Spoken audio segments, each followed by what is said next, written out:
अंसर अली साहब मौजूद हैं और अंसर अली साहब की कहानी जो है वो ये है कि ये एक यूनिवर्सिटी में बहैसियत वेटर काम कर रहे थे और उसके बाद तालीम की तरफ ये गए और तालीम की तरफ ऐसे गए कि इन्होंने क्या किया, ज़बरदस्त अपना ग्रेजुएशन अब ये मुकम्मल करने वाले हैं। एक वेटर थे आप और अब आप एक डिग्री हासिल करने लगे और 2 महीनों में आप ग्रेजुएट हो जाएंगे, बैचलर आपका कंप्लीट हो जाएगा, 4 साल का ऑनर्स। माशाल्लाह। कहानी तो सुनाएं, ये पढ़ने का शौक कहाँ से हुआ और फिर ये कैसे आप इस रास्ते पे आए कि आपने डिग्री कंप्लीट कर ली? First of all I would like thank Hum News coming back to your question.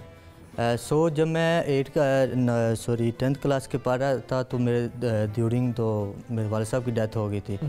तो फिर ज़हरी बात है, मैं फैमिली में सबसे बड़ा था, मुझे सपोर्ट करनी थी घर वालों को। तो वालदा ने कहा आप बड़े हो, सपोर्ट करेंगे, क्योंकि हमारे पास कोई रिसोर्स नहीं था कि मैं एजुकेशन आगे कंटिन्यू कर दे कॉलेज वगैरह की। काम करने पे चले जाते तो मैं काम करने पे चला गया। तो ऑलरेडी मेरा एक जो कज़न है वो ज़ाकतिका पे काम कर रहा है, उससे बात की तो उसने बोला चलें ठीक है मैं आपका कुछ करता हूँ। तो उन्होंने कुछ दिनों पे कॉल की तो मैंने ज़ाकतिका ज्वाइन कर लिया। तो 2 साल के बाद 2 स्टूडेंट मेरे पास है, कहते हैं सर हमने ना आपकी पिक्चर लेनी है और साथ में एक इंटरव्यू मेरा छोटा कर लो। वो ना उन्होंने जो लम्स का फेसबुक पेज है ना वहाँ पे उन्होंने अटैच कर दिया। तो 1.5 साल बाद सलार भाई मेरे पास आए, जब वो स्टूडेंट काउंसिल के प्रेसिडेंट बने थे ना लम्स में।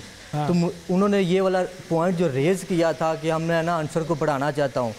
तो क्योंकि मुझे लोग ज़ाहिर सी बात है 3-3.5 साल हो गए काम वहाँ पे कर रहा, तो मुझे सब लोग पर्सनली चाहते थे। अच्छा, तो दोस्ती हो गई। जब उन्होंने ये पॉइंट रेज़ किया तो उन्होंने कहा ठीक है ये जो आप बात करें ये तो बहुत अच्छी बात है, अगर आंसर को पढ़ाना चाहते हो हम लोग जितना हो सके ना इसमें कंट्रीब्यूट करेंगे।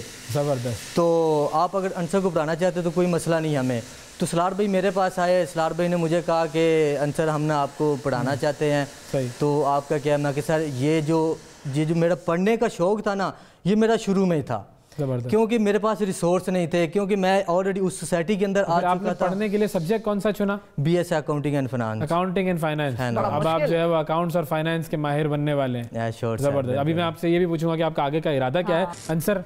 अब आपका आगे क्या इरादा है आपका अकाउंटिंग और फाइनेंस में जो है कंप्लीट होने वाली है डिग्री? यस सर, एक्चुअली अभी तो मेरा जॉब करने का इनिशिएटिव है, तो जब जॉब करेंगे साथ में फिर MSP का भी इरादा है, वो भी साथ में चलेगा। बेहतरीन। मुश्किल नहीं लगी आपको फाइनेंस एंड अकाउंटिंग? नहीं, मुश्किल एक्चुअली मैं जिस सोसाइटी के अंदर रह रहा था ना मुझे वहाँ से बहुत मोटिवेशन मिली, क्योंकि मैं जब शुरू में जब मैंने ज़ाकतिका ज्वाइन था तो वालदा ने मुझे एक बात की कि बेटा आपने हमेशा सच बोलना है और लोगों को प्यार देना है, और लोगों को मैंने प्यार दिया और सच बोला और आज मैं इस जगह पे। अच्छा, वो आपके 800 वाले नंबरों वाली क्या थी कि वो आपने 800 जब मैंने इंटर ज्वाइन किया तो जरी पे 5 साल के गैप के बाद जब बंदा दोबारा ज्वाइन करता है एजुकेशन को तो मुझे ना वो थोड़ी सी हर्डल आ रही थी, मतलब वो चीज़ों की समझ नहीं आ रही। तो मैंने ना अपने स्कोर कार्ड ना एक दीवार की साइड पे लगे मैंने 800 ना मार्क्स को अचीव करना है।